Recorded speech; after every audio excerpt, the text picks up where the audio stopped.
شوان ما وفض من عيسى من عيسى صرت ودعي horta haddii ay waxaa qaadaysaan oo cilmi aa ku qaadaysaan gabar waxaad ila dhigto looyarad ah oo idin sharaxday sharaxaadaas horta wax ku faa'iidi leedeen laakiin aniga waxaan rabaa qaybka inaan ka tago horta dadka dhahay Puntland ha laga leexdo Axmed Madow asaa dhahay shirka firi Puntland ha laga leexdo dadka dhahay Axmed Madow asaa dhahay Puntland ha la keeno dadka waxa la keenan dhahana sababta u dhaw laga hadlaynaa dadweynaha xaruujin haddii dadka hadii la dhahay meel hebel ha qof hadii la taabto iyo xarxanta qaban sababta dadka waa la taabtay aniga iga hoosay waan wada taabay xataa si dad badan oo reer ahaan oo taabto sababta waxa dhahay reer koonfur markii la dhahayo qofka Soomaaliga ah markuu reer koonfur dhahay aniga reer qoy waxa ku weyn reer koonfur waxa ku weyn inay nagu wada qabtaan laakiin dadka reer koonfur dhahay waxa kaga fiican inay si toos u abaaraan oo wixii calooshooda ku jiraan ay keenaan sababta inal munaafiqiina fi dhalika asfal min an-nar munaafiqa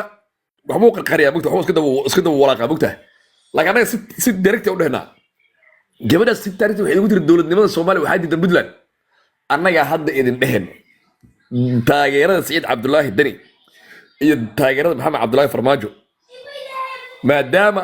aqoosateen ereyo waxaa jira oo meeshan daliil u ah Axmed Madow shal caayisana maanta waxaa rabtaa inaanu dul amaantaan fiiri ha waxyaabo waxaa jira idinka xataa ceeb idinku ah mugta waxaa jira marka waxaa eri aan ku soo celisay idin sheegay marka horta extension xasan meel oo ka tirsan aqrani extension waxa la qabto ana hadda nowal meel oo degay contract social contract meesta حسن mandate كيس ما كل جريان مش وكبحي والله حط هذا صح إذا كان وحرت أنا وصحدك إذا كان هذا اللي خلده طيب هذا عن كوسو على بعض كوني لبعض كوني لبعتني لبعض بيشي مية على الدور تسوى لبس أنا وجوجا كبا يربع ما يا وقبل ويك هذه هل كان كاسحه وحلاقة هلا يا مدكرس هو حرام بيسلم مدحوينه يري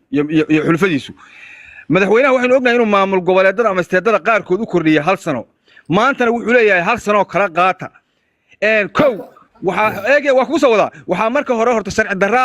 stationkii shalay la diiday in maamul goboleedada la siiyo oo 2 sano la siiyo waxa marka halka ka muuqata maadaama madaxweynuhu 2 sano uu bixinayo inuu isaguna rabo 2 sano station oo wadankan uu yiraahdo doorasho qof cod baan ku gaarsiinana al-shabaab baa la xoreynaya topic saas u darna marka ku soo way ku jirtaa meesha horta shirkad waa ka qabto waa ku soo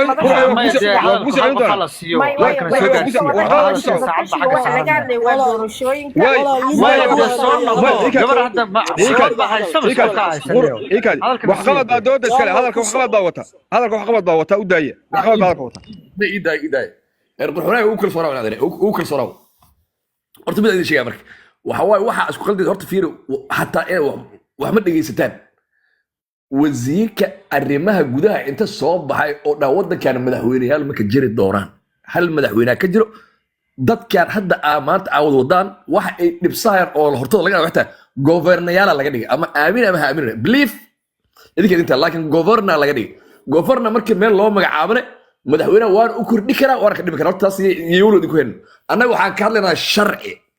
sharci aan ka hadlaynaa waxa dhaw annaga ka hadli meena wax dhici doono ila Allah wax dhici doono ila iska leh xasan hadda mandate kiiso ku jira okay maxaa marka meeshan noo yaalo meeshan waxaa noo yaalo waxaa jirto waxyaabaha daay xasan laga leexiyo nama leexsaan inaanu wallahi meeshan qaar dad igala doodayo hadii wiil iga hooseeyo iyo nin iga koreeyo dawladnimada maba yaqaaninba totalmente